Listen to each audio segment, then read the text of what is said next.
Well, here's an article I want to talk about that's back from 2012, and it really wasn't new back then. It says new evidence suggests that Stone Age hunters from Europe discovered America.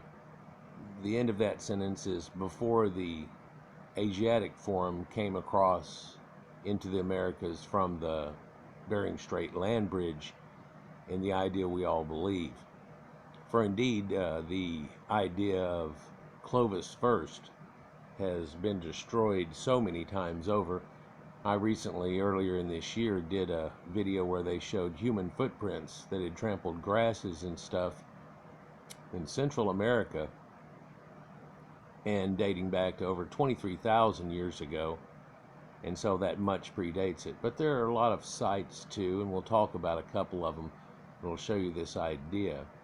So we had this idea that these Aleutian type of people, as we know of them, or Eskimos, were the ones that discovered America and then turned around and became Indians. But there's actually a genetic thing that shows that that's not actually true either. And the people that are actually, as we know as Amerindians, are a mix of a few different things. And there's some haplotypes that are pretty telling. I know it's small up here, but this little picture here shows North America, and they're showing that coming across that land bridge that formed, and they used to say it was, 9,000 years ago, 10,000, whenever they got that figured out and everything, so 10,000 years ago. And then there's all these sites that are up over here on the northeastern side that actually show dates much older than that. In fact, Bluefish Caves and so on. And I live down here in Texas, but there's a site in Gault, Texas, which dates to 18, perhaps 22,000 years ago, showing you a blade form that looks like it's the predecessor to Clovis, which again disappeared at the cataclysm at the last ice age, which ended and corresponded at that same time. And where it did so, it looks like it devastated North America enough to where we lost so much flora and fauna, but also the eventual Clovis people were decimated to almost nothing, and then were bred back into the Amerindians that we know of later whenever they arrived. Let's look into this and talk about it here. New archaeological evidence suggests that America was first discovered by Stone Age people from Europe, 10,000 years before the Siberian originating ancestors of the Amerindians set foot even in the New World. A remarkable series of several dozen European-style stone tools dating back between 19 and 26,000 years. And then, of course, we have so much more now. This, again, was 10 years ago, and they really haven't done what they're talking about doing here and getting into it more. They would rather leave it the way they believed it, which has already been destroyed. And so they're just going to kind of neglect it, I guess, for at least 10 years now. 3 of the sites are on the Delmar Peninsula in Maryland, discovered by archaeologist Dr. Darren Lowry of the University of Delaware. 1 is in Pennsylvania, another in Virginia, and a 6th was discovered by scallop dredging fishermen on the seabed 60 miles from the Virginia coast on what in that time was prehistoric times would have actually been dry land. I did another video about this, showing this, and you can look up the doctors that I'm going to talk about here in a minute and see their dissertations on it. In fact, one was done at a big conference and was supposed to have made something happen, and it's remarkable that nothing has.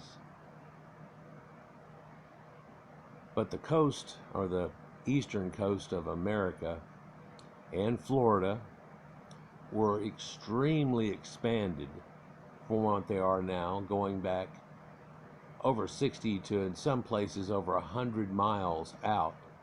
And because these people were originally coastal and coming across a coastal form and ending up in the Americas, they would have lived along the coast, perhaps going inland some, into rivers and so on, but a lot of those inland some into rivers might barely reach the edge of what we have as the continental United States now that the water level that all got released at one time are close to the exact same time from a cometary impact, which has been proven now, the Younger Dryas event, and its release of water raised up the ocean so bad that it flooded out most places that were close to the seaboard. I mean, unless there was over a 400-foot tall mountain or cliff that was there, it's underwater now.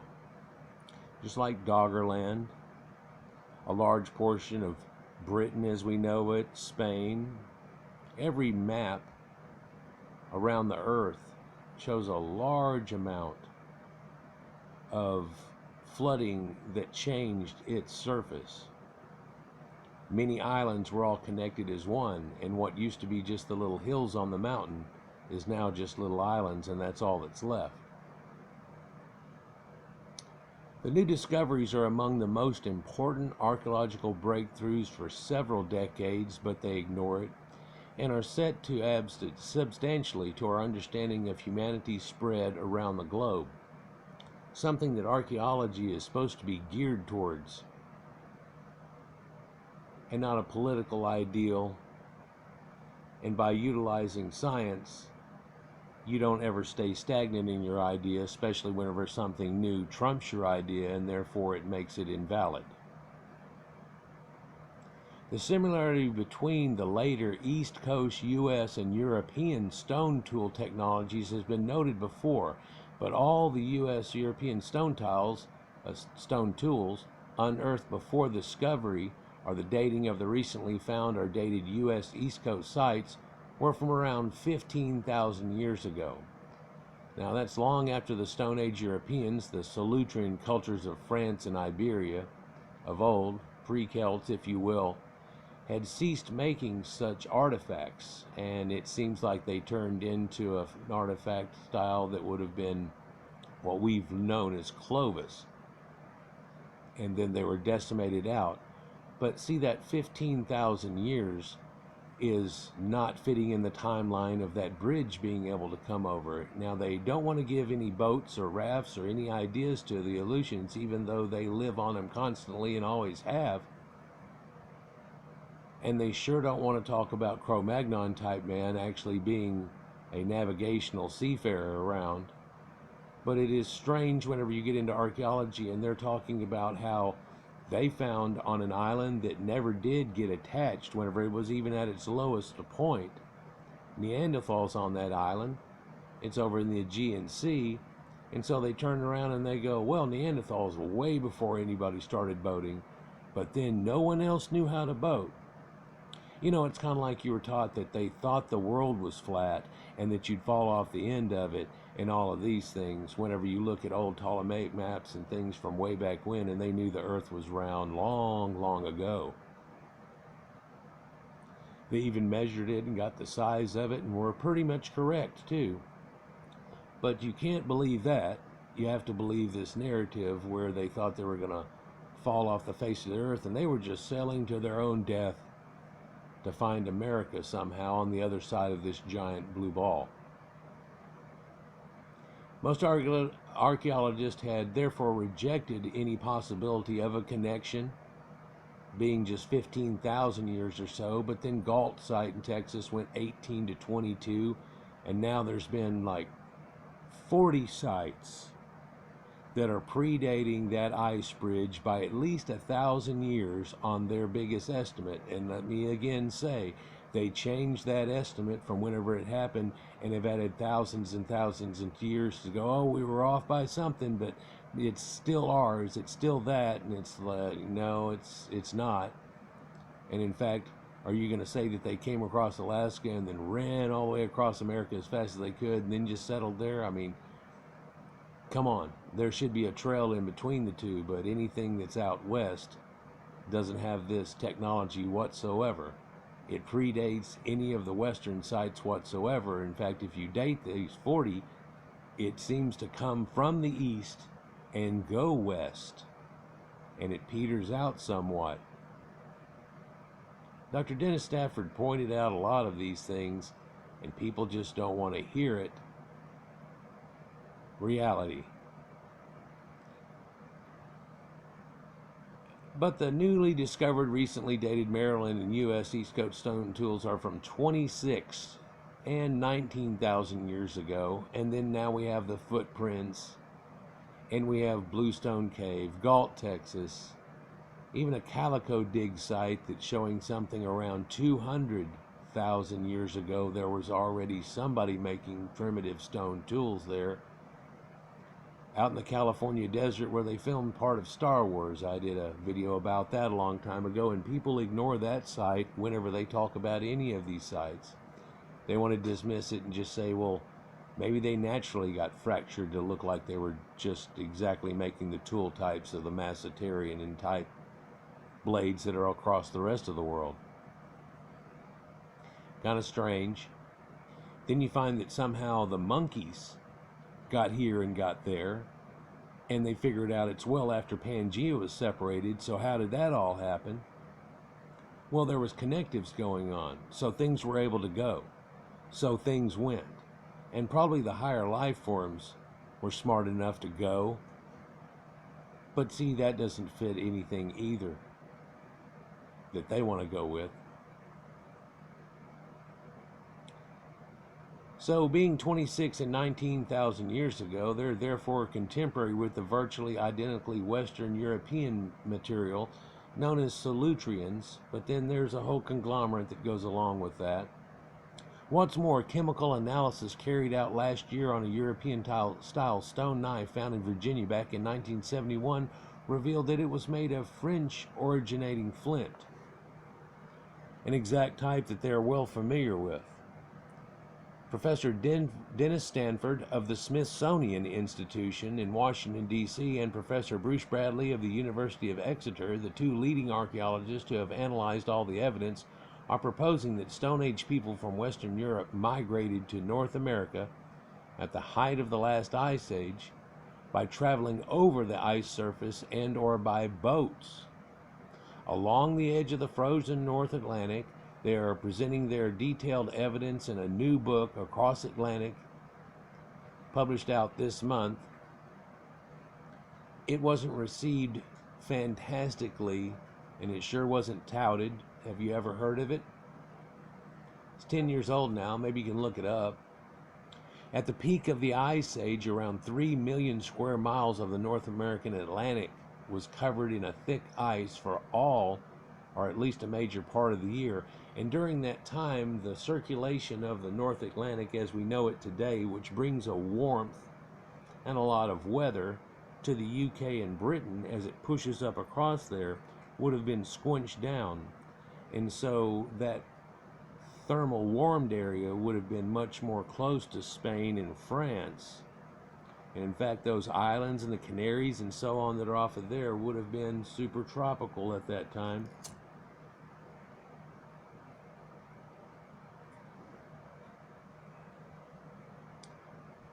However, this seasonally shifting zone where the ice ended up and the open ocean began would have been extremely rich in food sources. Migrating seals, seabirds, which these people could follow, and they learned to do so because they knew where land was, fish, and the now extinct northern hemisphere penguin-like species, the great auk, which was a whole lot taller. Something with a meat the size of a turkey or even bigger, but the size of the greater penguins and stuff, if you've ever looked up this great auk that no longer exists. Seems to be one of the things that went by the wayside, along with at least 40 known large creatures in the Americas, including camels, the horse that was still here but a radically different form of it, giant cave bears, saber-toothed tigers, all the things you've heard about, the giant sloth, and so on. And along with that went a major portion of the people that were already here, that we have already understood We're already here. We have footprints. We have everything to show that. Stanford and Bradley have long argued that Stone Age humans were quite capable of making the 1,500-mile journey across the Atlantic ice, but till now there was comparatively little evidence supporting their thinking. Well, see, just because you're up close to ice doesn't mean anything. People can dress more and would have been more used to it coming through the entire ice age in that area, but you can imagine that if they can trek from around the Mediterranean up and down, or go from Spain and France and tick-tock hop all the way up to Britain and then back down, they could start off at Britain and then go up and be there and not go back down and then go across. And now it's not a 1,500-mile journey at all.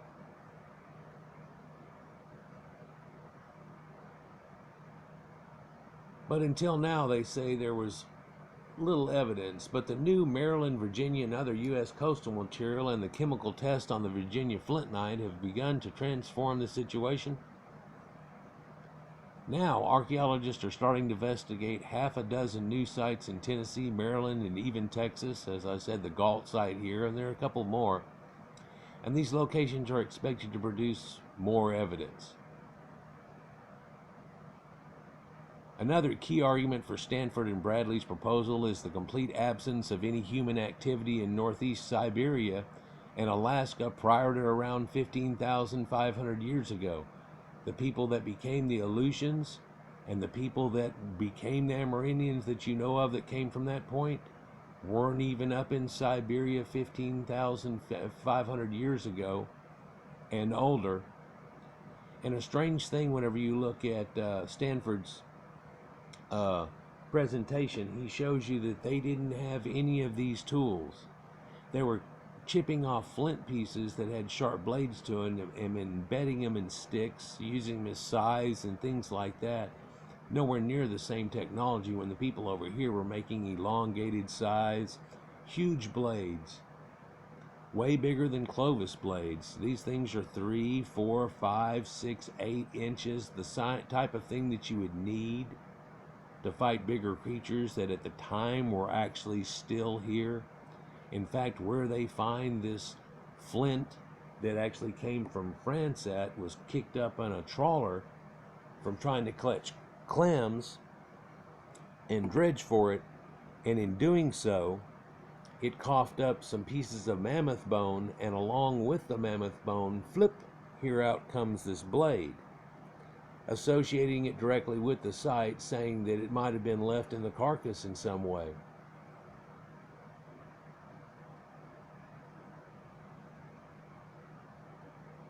So if the Maryland and other East Coast people of the 26 to 19,000 years ago had come from Asia, not Europe, early in the material dating before 19,000 years ago should have turned up in these two northern areas, but none has ever been found. In fact, Stanford talks about how they waited till they could get permission from Russia to try to find it, and they went up there and they found diddly.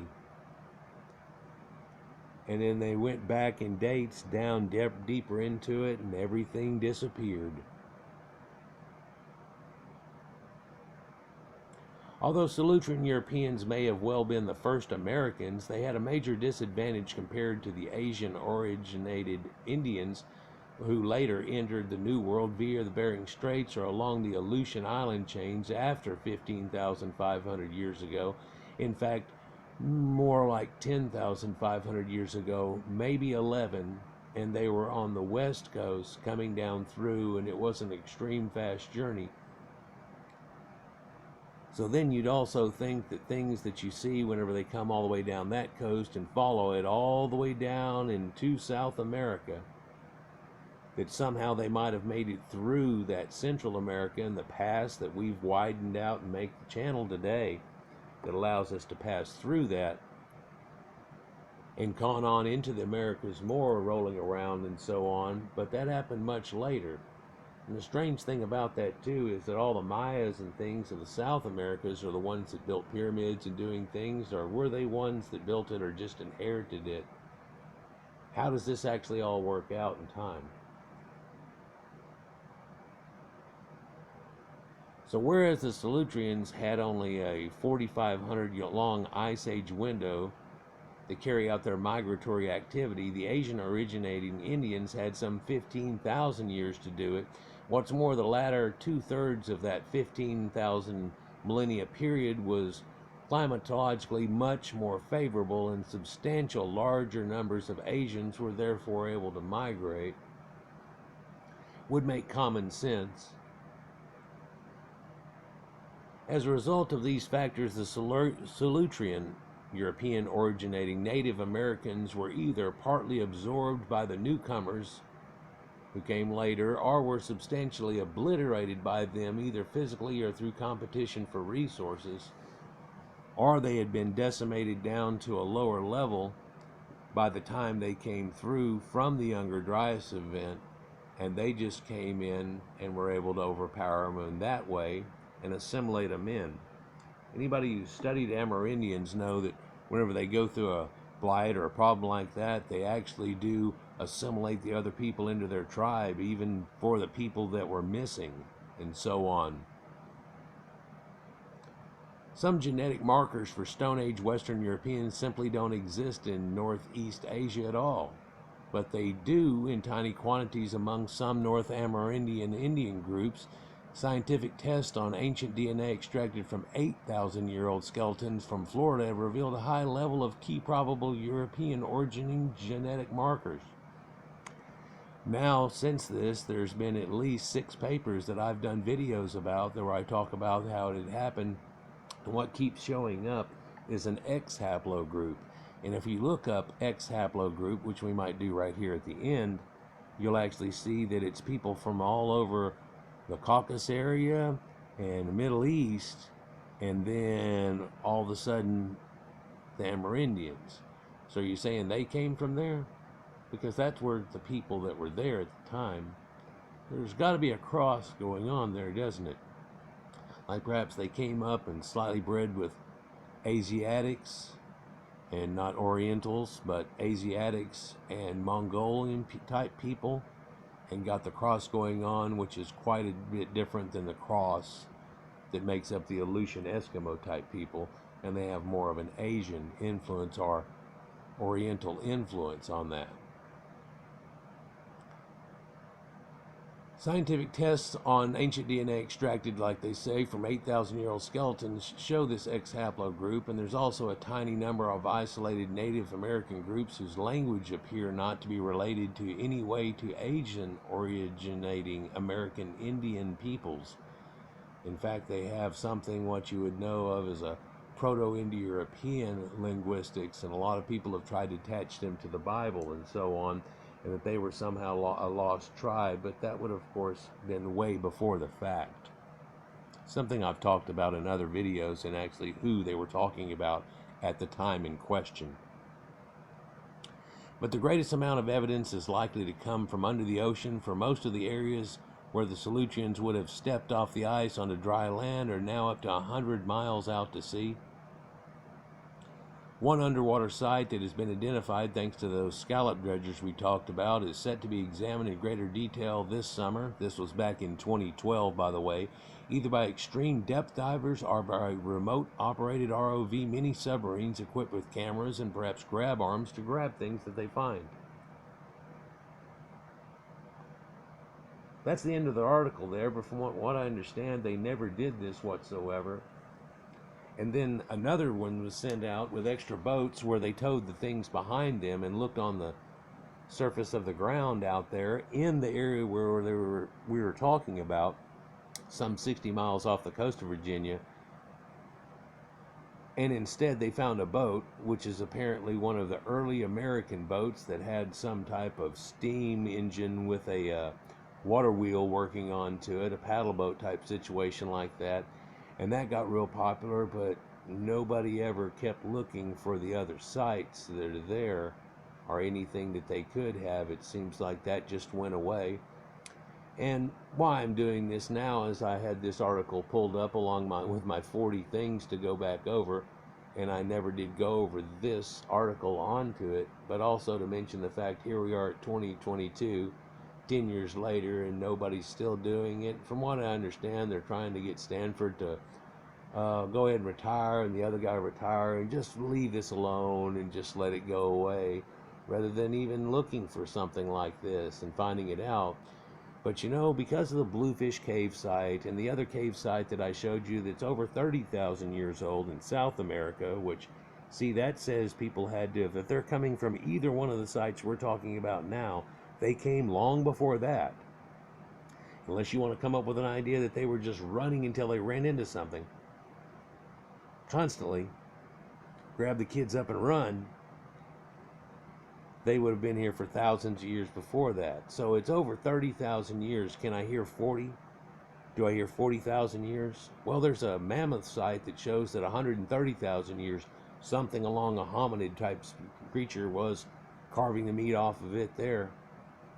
And that's not too far. That's San Diego area, but not too far away from that Calico Dig site that you'll be hard-pressed to find videos about.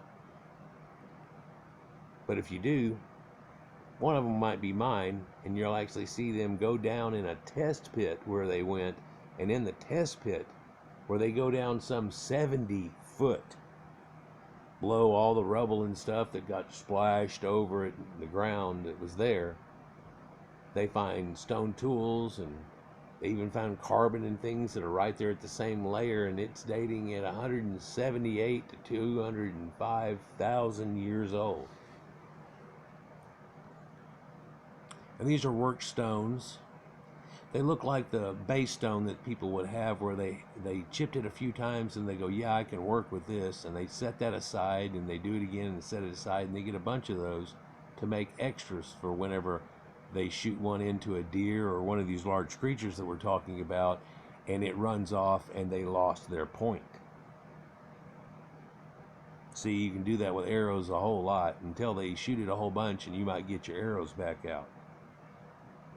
In the case of that mammoth off the coast of Virginia, it looks like they left a blade in it. But it's a huge blade, 5-6 inches long, well-dressed, double-sided bifacial, incredibly worked material here. What somebody else would call a ceremonial type. But we've also looked at these Salutreans and how they were working with not just flint, but even crystal and making crystal blades, which were very prized and ceremonial, but they were no less perfected. And working with crystal versus something like flint or obsidian they'd worked with for so many generations was quite a different step, and it's a total different thing. It's almost like working with gemstone material. Let's take a look at X haplogroup.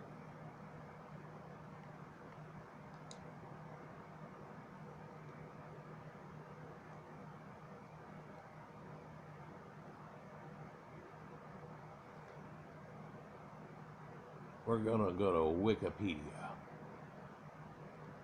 and we're going to look up X haplogroup.